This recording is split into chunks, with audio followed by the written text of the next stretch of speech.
하나님께서 지난 한 주간도 우리 기쁨의 동산에 너무너무 잘해 주셨습니다. 제일 먼저 감사할 것은 금요일부터 토요일까지 리더 수양회가 있었는데요.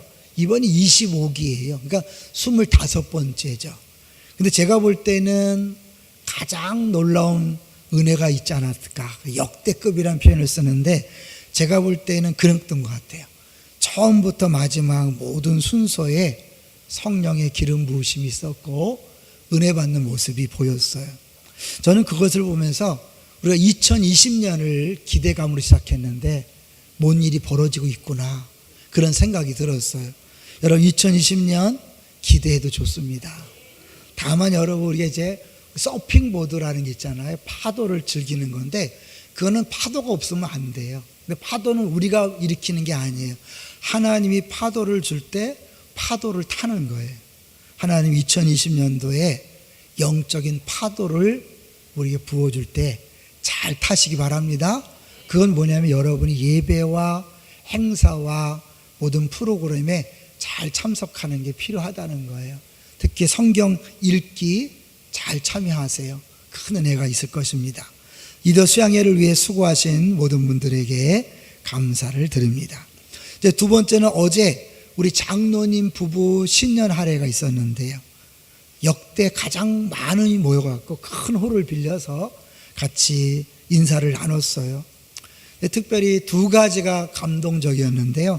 하나는 우리 고건사님, 우리 고관숙 권사님이 작년 1월 달에 암 판정을 받으시고 1년 동안 암 투병을 잘 하시고 참여하셔서 함께 식사할 수 있고 또 인사할 수 있다는 게 너무 감사했고요. 또 하나는 우리 은퇴 장로님 한 분 계셔요. 나이 많으신 장로님 계신데 그분이 나와서 인사하면서 그러더라고요. 우리 교회는 바보들의 모임이다. 담임 목사도 바보 같고 장로들도 바보 같다. 화낼 줄도 모르고 싸우지도 않는다. 바보 같다. 그런 얘기 하시더라고요. 좋은 의미죠? 그러니까 그 다음부터 다들 서로 바보 같아서 말 못하고 막 그러더라고요. 여러분 주 안에서 바보가 된 것을 감사합니다. 우리 교회가 이렇게 아름다운 교회로 계속 갈 수 있도록 기도해 주십시오. 세 번째로는 우리 교회 이웃과 열방을 섬기는 교회를 선포하고 계속 가는데요. 실제로 자발적으로 섬기는 분들이 많아요. 저 최근에 무명으로 헌금했기 때문에 영수증 효과를 위해서 말씀을 드립니다. 한 분이 무명으로 헌금을 100만 원 하면서 50만 원은 특정인을 지정했어요. 누구에게 주라. 나머지 50만 원은 필요한 사람에게 줘라. 그래서 교육자들이 의논해서 한 분에게 전달했습니다. 그런데 사실은 한 분이 저한테 직접 찾아온 분은 제가 이렇게 설명을 해드렸기 때문에 주일날 말씀을 안 드렸는데요. 이번 기회에 말씀드리면 또 한 분이 100만 원을 갖고 와서 제가 세 분에게 나눠드린 적이 있어요. 강요한 게 아니잖아요. 근데 최근에 성맥팀하고 같이 대화를 나누는 중에 한 분이 사랑의 동산교회를 보면서 안타까운 마음이 있어서 아파트가 팔리면 헌금을 하겠다 그랬다는 거예요. 근데 안 팔리는데 손해보고 내놨는데 팔렸대요. 그래서 100만 원을 최근에 헌금했다라는 이야기를 했어요. 그랬더니 그 얘기를 들은 한 분이 나는 얼마 전에 송산 기쁨의 동산교회 100만 원을 했다 이렇게 하더라고요. 제가 몰랐 가까이 없었으면 몰랐을 내용들이니까 아마 알게 모르게 하시는 분들이 많이 있는 것 같아요. 저는 우리 교회가 이웃과 열방을 섬기는 교회를 선포하고 달려왔기 때문에 이런 것들이 구체적으로 더 분명하게 나타나고 있다고 생각합니다. 여러분 계속해서 기도해 주십시오. 이런 교회가 되게 해 주십시오 하면 하나님께서 필요한 사람들을 동원해서 감동해서 섬기게 하실 것입니다. 계속 기도해 주십시오. 그래서 섬겨주신 분들 감사를 드립니다. 자, 이제 오늘 제목을 한번 볼까요? 오늘 제목이 뭡니까? 예수님의 제자는 이렇게 기도한다. 지난주 제목은요? 예수님의 제자는 이렇게 산다. 제자 시리즈죠. 사실 이 주님 가르친 기도는 너무 유명하기 때문에 너무 피해를 보는 그런 거죠. 아마 오늘도 주님 가르친 기도 다 아는 거지. 그런데 익숙함에서 좀 벗어나서 특별히 저는 이거 내용을 다 한다는 게 불가능해요. 왜냐하면 사실 세 가지만 성도들이 제대로 이해하면 기독교의 본질을 알 수 있다고 그래요. 세 가지가 뭘까요? 하나는 주님이 가르친 기도고요. 또 하나는 사도신경. 세 번째는 십계명.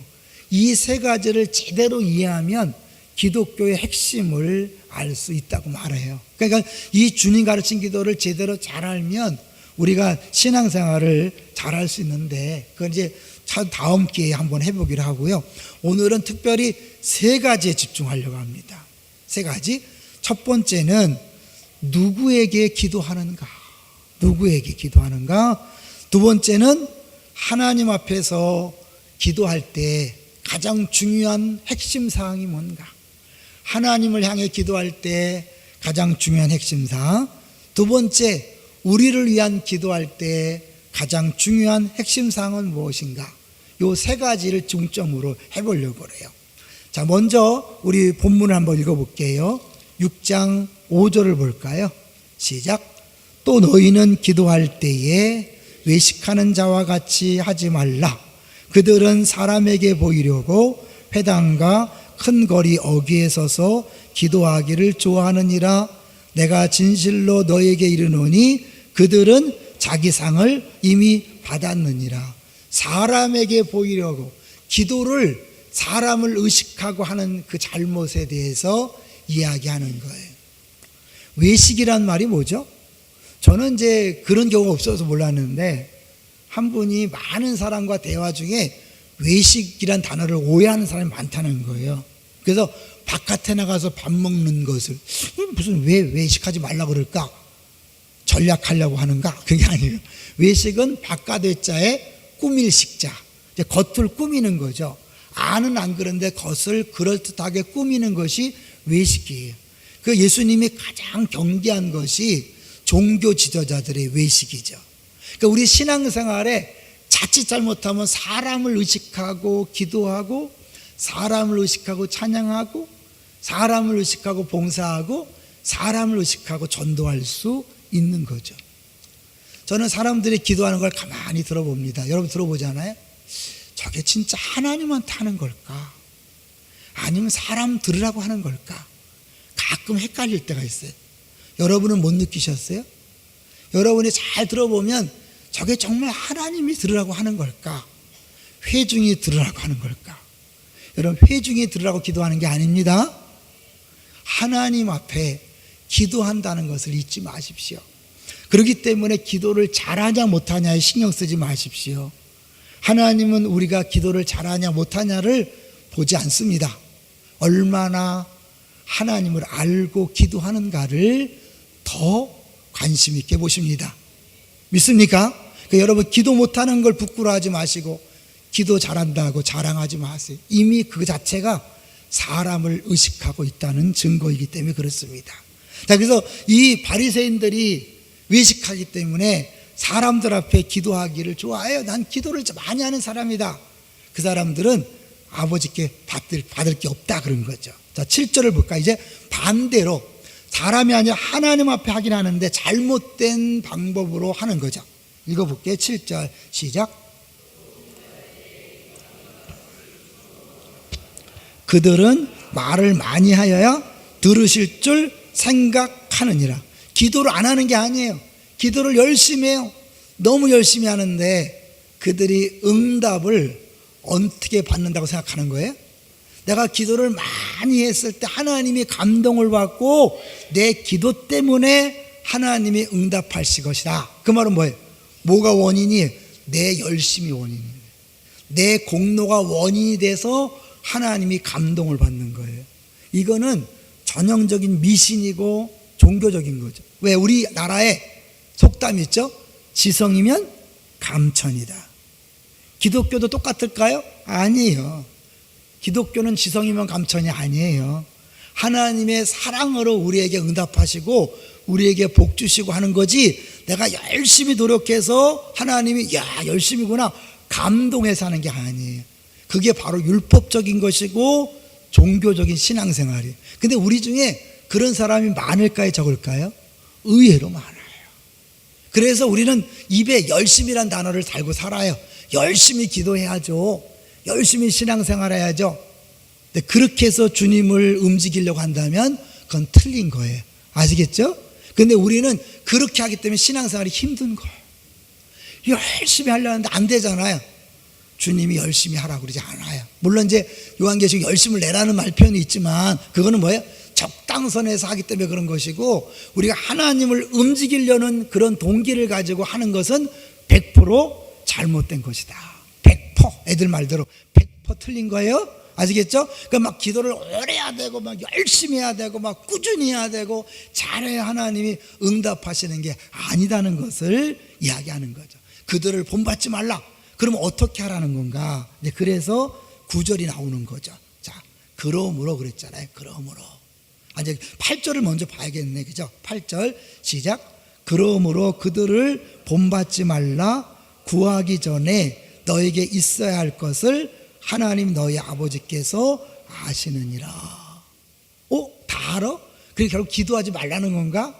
아니요. 하나님이 주실 마음이 있을 때 우리 마음에 소원을 주고 기도할 마음을 주는 거예요. 여러분에게 뭔가 기도하고 싶은 마음이 있다. 이미 하나님 응답하시려고 준비하신 거예요. 대신에 하나님이 그렇게 했을 때 내가 막 조리 있게 말을 잘하고 막 침을 튀기면서 하나님을 설득했기 때문에 응답하시나요? 아니라니까요. 미리 줄 마음을 갖고 기도 제목을 주신 거예요. 여러분 기도를 조리 있게 잘하고 뭐 유창하게 잘하고 멋있게 잘해야 응답이 있는 게 아니에요. 아시겠죠? 오히려 잘하려고 하다가 그 교만 때문에 하나님이 응답 안 할 수 있어요. 명심하셔야 돼요. 나 기도 잘하지. 그것 때문에 은혜가 없어요. 왜? 교만한 자에게 은혜를 안 주잖아요. 그래서 여러분이 난 기도 못하는데, 그리고 떠듬떠듬거리면서 때로는 막 왔다 갔다 하면서 하지만 진심으로 하는 기도를 주님께서 다 받으시고 응답하실 줄로 믿습니다. 그러니까 엄밀히 말해서 여러분 기도를 잘하려고 애쓰지 마세요. 왜 잘하려고 해요? 사람한테 한번 보여주려는 거 아니에요? 왜? 하나님은 잘한다고 응답하는 분이 아닌데 왜 이렇게 잘하려고 그럴까? 우리 안에 그런 게 있는 거예요. 그게 아니라는 거죠. 자, 9절을 볼까요? 시작. 그러므로 너희는 이렇게 기도하라. 하늘에 계신 우리 아버지. 여기까지 멈출게요. 그 뒤에 이제 세 가지의 기도 제목이 나오는데 그 전에 중요한 게 뭐냐면 하늘에 계신 우리 아버지요. 이게 더 중요한 거예요. 그 뒤에 내용보다. 왜냐면요, 이렇게 하늘에 계신 우리 아버지여라고 부르는 것이 왜 필요하냐면 마틴 루터가 이렇게 표현했어요.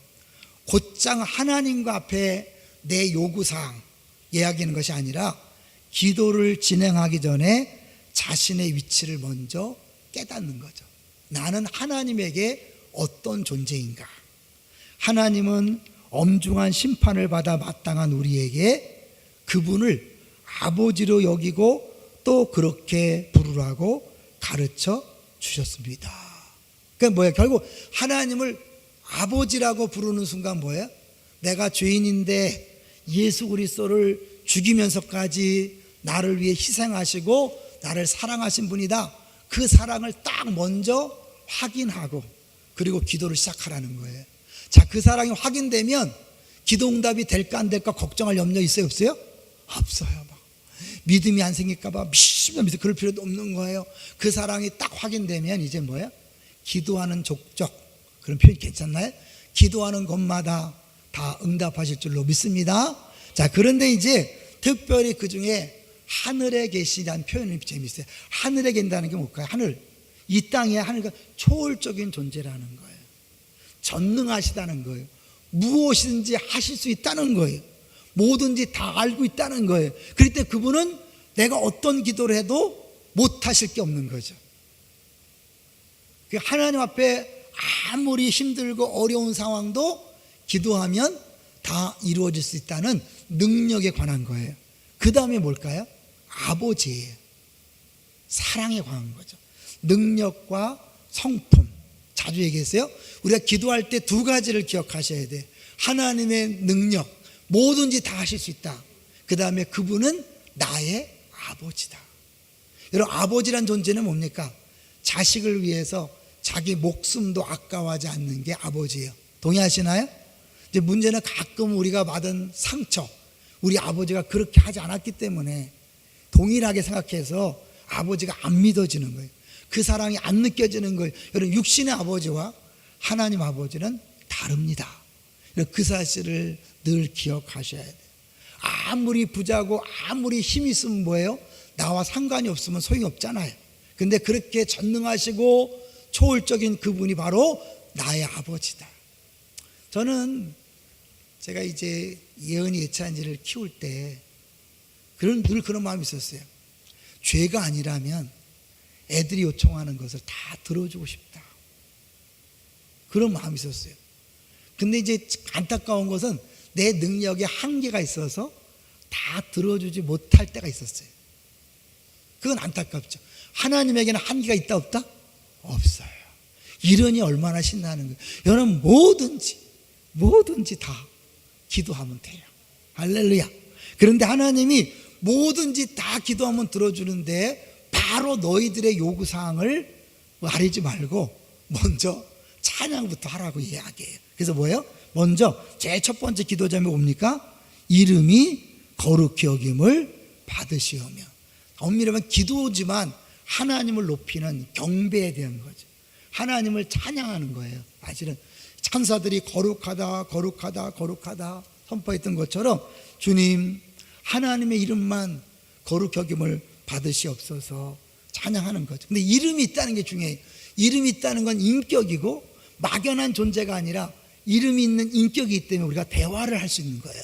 내가 하는 기도에 다 들으시고 응답하셔서 말씀하셔요. 여러분이 들을 귀를 가지셔야 돼요. 그냥 일방적으로 막 쏟아내는 게 아니라 하나님께서 뭐라고 말씀하시는가를 아무리 초신자지만 들으려고 귀를 쫑긋하면 마음속에 갑자기 떠오르는 성경 구절이나 뜬금없는 생각이나 이런 것들이 우연이 아니라 하나의 응답으로 주어지는 거죠. 자, 그 다음에 이제 10절을 같이 읽어보겠습니다. 시작. 나라가 임하시오며 뜻이 하늘에서 이루어진 것 같이 땅에서도 이루어지다. 묶어서 보려고 그래요. 묶어서. 사실 하나님 나라와 뜻의, 너희는 먼저 그의 나라와 의를 구하라. 이제 사실은 하나님 나라와 하나님의 뜻이라는 것은요, 뗄래야 뗄 수 없는 거죠. 왜냐하면 하나님 나라는 하나님 왕이 돼 통치하는 거죠. 그건 뭐야? 하나님 뜻대로 이루어지는 나라가 하나님 나라예요. 믿습니까?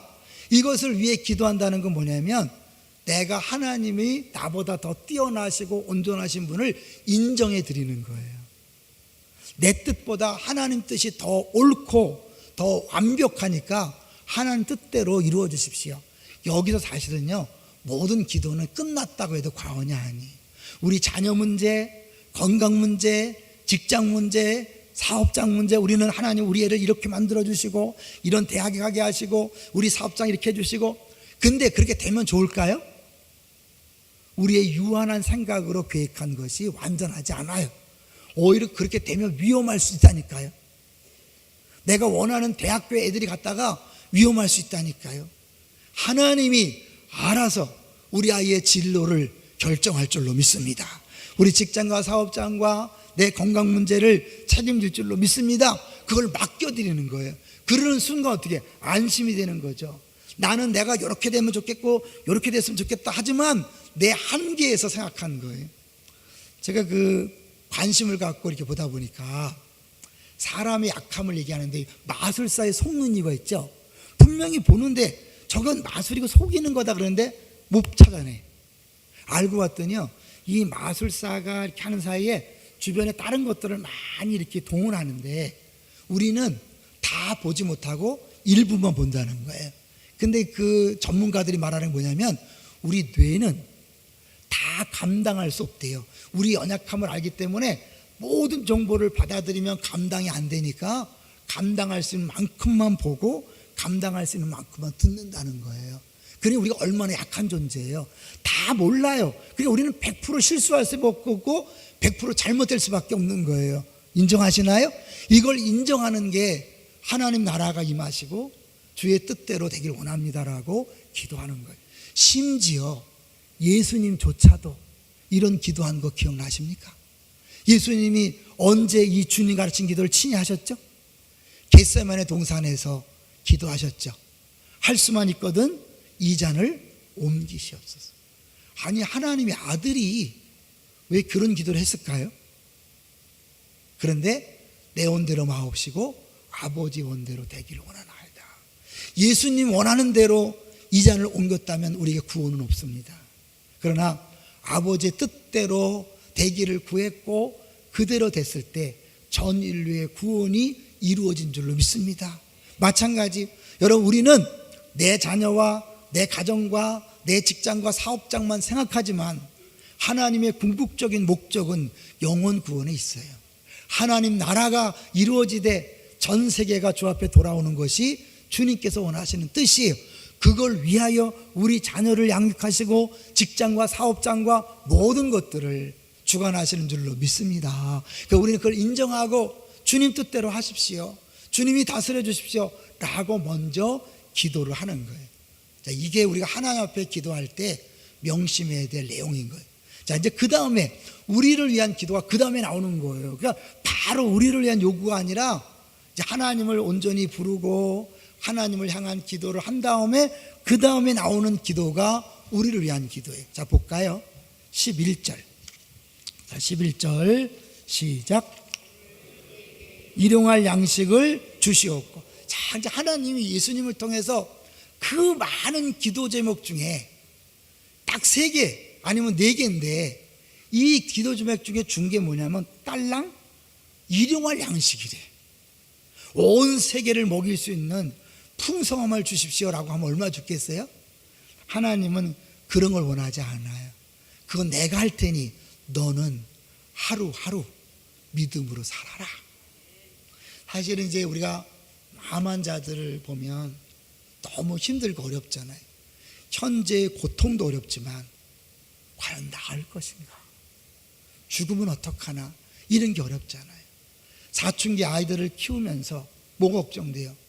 지금도 고통이지만 이 아이들이 이렇게 커서 잘못되면 어떡하나?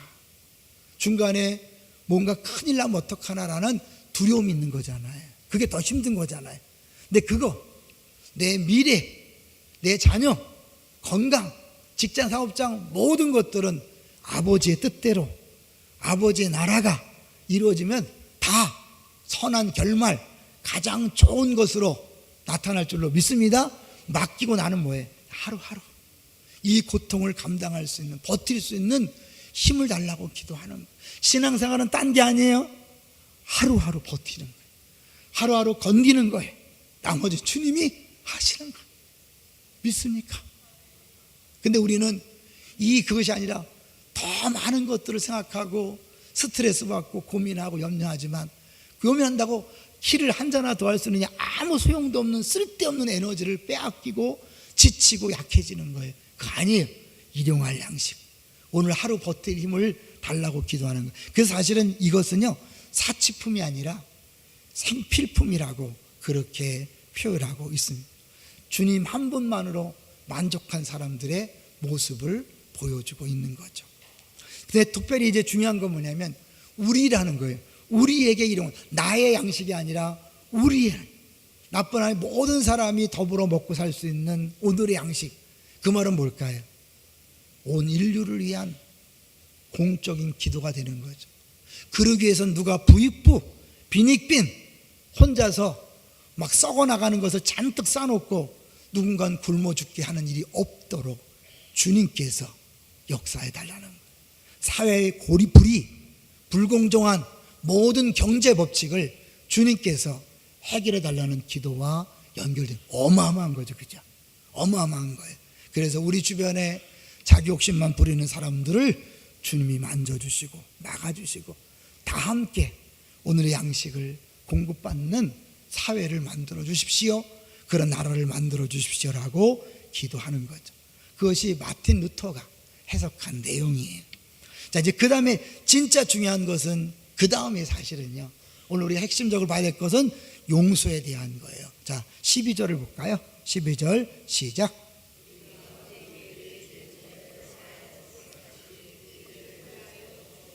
왜 이게 중요하냐면 주님 가르친 기도 뒷부분에 주님은 부록으로 내용을 첨가했어요. 왜요? 이게 진짜 중요한 거니까.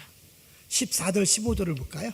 시작. 너희가 사람의 잘못을 용서하면 너희 하늘 아버지께서도 너희 잘못을 용서하시려니와 너희가 사람의 잘못을 용서하지 아니하면 너희 아버지께서도 너희 잘못을 용서하지 아니하시리라.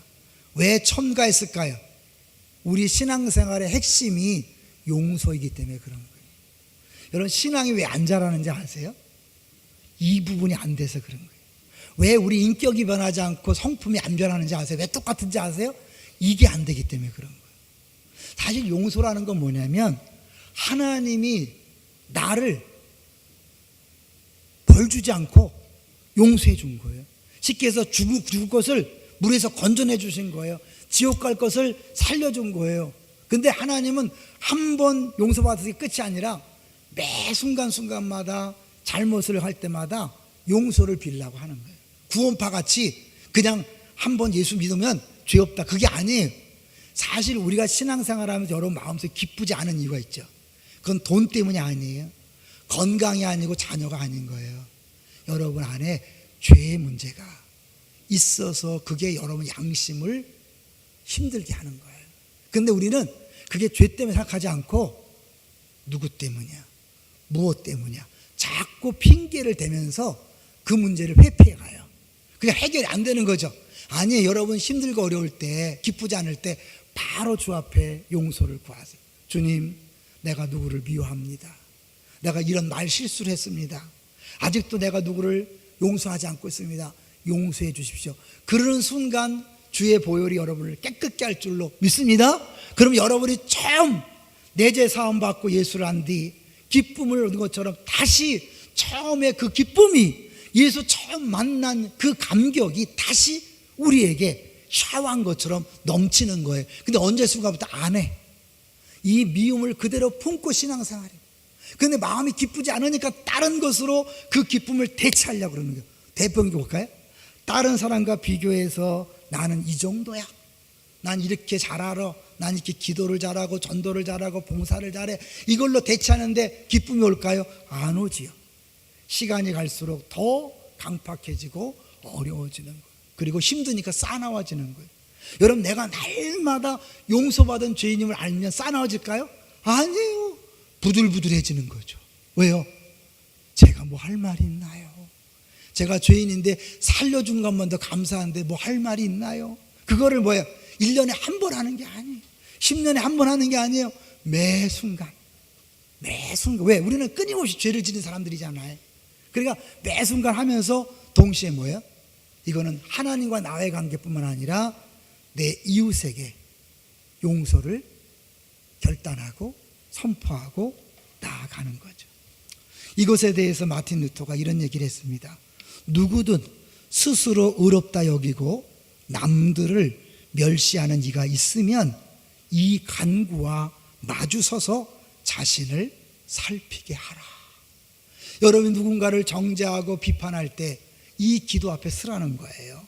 자신이 남보다 나을 게 없으며 누구라도 하나님의 임재 앞에서 머리를 조아릴 수밖에 없고 겸손이라는 낮은 문을 지나 용서의 기쁨 가운데로 들어가야 함을 깨달을 것이다. 어느 순간부터 나는 용서받은 죄인임을 모르고 다른 사람만 계속 정죄하는 거죠. 이게 문제고 당신은 이게 틀렸고 교회는 이게 문제고. 그러니까 어떻게 해요? 마음이 기쁠까요? 아니에요. 신기해. 사람은요, 감사하면 행복하지만 여러분이 누군가를 정죄하고 비판해 보세요. 마음이 기쁘지가 않아요. 경험해 보셨죠? 애들한테 막 욕을 해보고 막 정죄해 보세요, 야단쳐 보세요. 불편해요. 근데 우리는 그것을 원인을 모르고 계속 반복하거든요. 그 얘기를 하는 거예요. 너에게 진짜 필요한 것은 다른 게 아니다. 네 죄를 날마다 용서를 위해 기도하고 그리고 동시에 다른 사람을 용서해라. 그것이 신앙생활의 전부라는 거죠. 사실 우리가 누군가와 관계가 자꾸 깨어지고 용서할 수 없고 편들어 줄 수 없다면 하나님과의 관계가 정상이 아니라는 것에 보여주는 증거예요. 용납이 잘 안 되나요? 용서가 안 되나요? 내가 하나님 앞에 용서받은 기쁨이 사라졌기 때문에 그런 거죠. 아직 관계가 잘못된 거예요. 그래서 그것을 여러분이 자꾸 점검하는 것이 이 기도, 이걸 날마다 한번 해보세요, 여러분. 사람이 온유해지지 않을 수 없죠. 겸손해지지 않을 수 없죠. 올해가 다르고 내년이 다르고 5년 뒤시면 다른 거죠. 여러분 얼굴을 한번 보세요. 거울을 한번 보세요. 처음 믿을 때보다 더 무서워졌잖아요. 왜 그래요? 예수가 어떻게 도망갔나요? 어느새 나는 용서를 구할 필요가 없고 다른 사람만 용서를 받아야 된다, 이러는 거잖아요. 제가요 담임 목회하면서 깨달은 게 있어요. 더 깨달은 건 손자를 보면서 더 깨달은 거예요. 그냥 사람은 있는 그대로 사랑하는 것이 우리 할 일이에요. 우리가 막 바꿔놓고 변화시키는 게 아니라 그건 하나님이 하실 일이에요. 우리는 빨리 변화했으면 좋겠죠. 근데 빨리 변하면 일찍 죽어요. 철 일찍 들면 죽잖아요. 하나님은 그 사람을 쓰실 계획이 있어서 적당한 때에 변화시킬 작정이 있다니까요. 그러니까 애들 수양해도요, 작년까지 무슨 은혜가 없었다고 안 간다면 하나님 때가 언제인지 모르잖아요. 그러니까 보내야 돼요. 근데 하나님이 나에게 원하는 건 변화시키는 게 아니에요, 여러분. 그냥 있는 모습 그대로, 변하지 않는 남편 그대로, 변하지 않는 아내 그대로, 자녀 그대로 그냥 나는 사랑하는 거야. 나는 섬기는 거야. 난 용서할 거기까지. 동의하십니까? 나머지는 주님이 하시는 거예요. 내가 이제 하나님이 돼서 내 때의 애들을 그냥 뒤집어 놓고 내 때 애들 변화시켜서 누구 좋으라고? 결국 자기 좋으라는 거죠. 왜냐하면 내가 불편하니까 이 남편이 빨리 변화돼야 돼. 애새끼들이 빨리 변화돼야 돼. 근데 내가 편하잖아.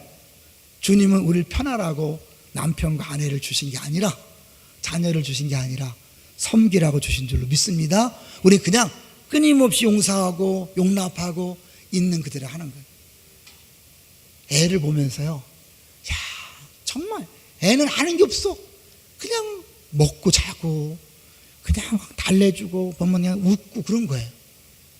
성도들도 처음 신앙생활 할 때 그런 사랑을 받아야 되는데 너무 처음부터 일에 매달린 성도들이 많았던 것 같아요.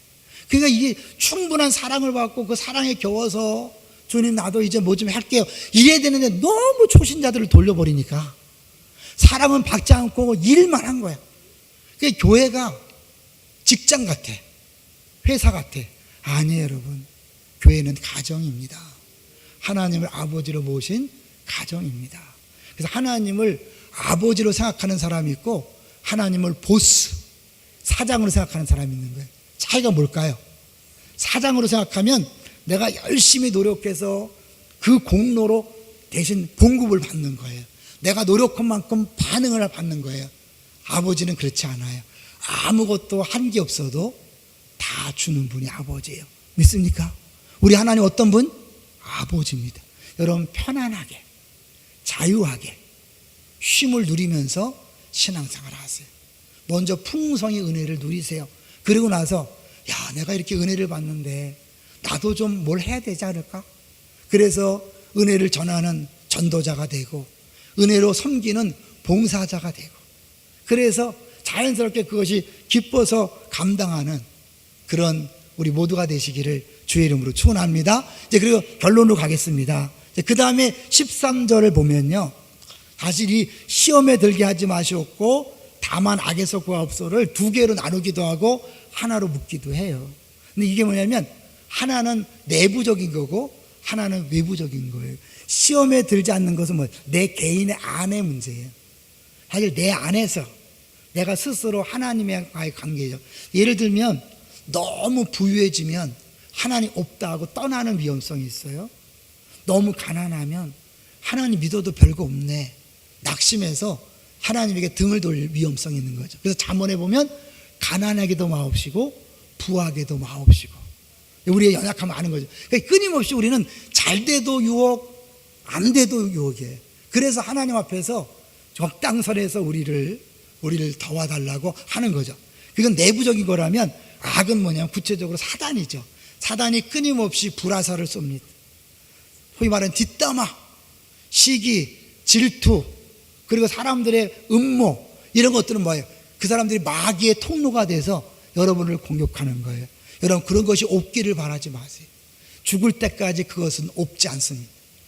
마귀는 끝까지 우리를 괴롭힐 것입니다. 그러나 주님이 우리를 붙들고 있습니다. 그럼 우리는 주님, 내가 모르는 악, 공격들 주님이 막아주세요. 그들이 아무리 술수를 쓰고 음모를 짜더라도 주님이 박살내 주시고 주님이 알아서 진정시켜 주십시오. 이 기도하는 거죠. 그러면 주님이 우리 기도를 들으시고 우리를 안전하게 주의 막대기와 지팡이로 보호하실 줄로 믿습니다. 그 담대한 이런 기도를 할 때 뭐가 두렵겠어요? 그래서 사실 여러분이 주기도문을 암송하는 게 아니라 그 의미를 알고 내 언어로 바꿔서 자꾸 하세요. 대신에 그 의미를 생각하면서 하세요. 중요한 것 두 가지는 절대 빼먹지 마세요. 뭐죠? 내 뜻대로 마옵시고 아버지 원대로. 왜? 주님이 직접 했던 기도잖아요. 그 다음에 또 하나 빼먹지 않은 게 뭐야? 용서에 대한 기도를 끊임없이 하셔야 돼요. 이것도 예수님이 직접 하신 기도죠? 언제 했죠? 십자가상에서 아버지여 저들을 용서해 주옵소서. 자기를 십자가에 못 박아 죽이는 그 원수들을 용서해 달라고 기도합니다. 그 예수님이 너희들도 그 기도가 필요하다고 얘기하는 거예요. 왜요? 그게 없었다면 나는 이 자리에 없잖아요. 만약 예수님이 주님 저놈 새끼들을 다 죽여버리십시오 라고 그렇게 했다면 우리는 이 자리에 없을 거예요. 주님이 죽으면서 용서의 기도를 했기 때문에 우리가 구원받은 것처럼 이제 우리의 용서의 기도를 통해 나도 변화될 뿐만 아니라 누군가가 변화되고 구원받고 천국이 임하는 역사가 있을 줄로 믿습니다. 함께 우리라는 표현을 계속 써요. 그러니까 결국 기도는 공동체성이라는 것을 알려셔야 돼요. 이 얘기만 하고 마칩니다. C.S. 루이스라는 분이 이런 말을 했어요. 개인을 알기 위해서는 다수가 모여 이룬 공동체를 통하는 게 필요하다. 혼자는 자기를 몰라. 함께 있어야 내 약점도 알고 단점도 알고 뭐가 문제인지 안다는 거예요. 그래서 서로 상호작용을 통해서 우리가 만들어져 간다는 거예요. 혼자 힘으로 한 사람을 총체적으로 확인할 수 있을 만큼 나는 대단한 존재가 아니다. 모른다는 거죠. 그의 전모를 드러내려면 나 외에 또 다른 몇 사람들이 필요하다. 그러니까 나쁜 옆 사람을 온전히 알게 내가 판단하고 정죄하는 게 아니라 공동체를 이루어서 함께 기도함으로 서로를 알게 해주고 자기 자신을 깨달아감으로 날마다 변화되는 역사가 있는 줄로 믿습니다. 지금까지 우리 교회는 공동체를 잘 이루어왔어요. 그러나 그걸 만족할 수 없습니다. 여러분, 모든 사람이 함께 공동체에 모여, 셀에 모여, 패밀리에 모여 함께 기도할 필요가 있습니다. 왜? 주님이 함께 기도하라고 우리란 표현을 쓰고 있잖아요. 이 말은 혼자서 신앙생활하는 것은 옳지 않다는 주님의 엄청 엄격한 명령일 수 있습니다. 동의하시나요?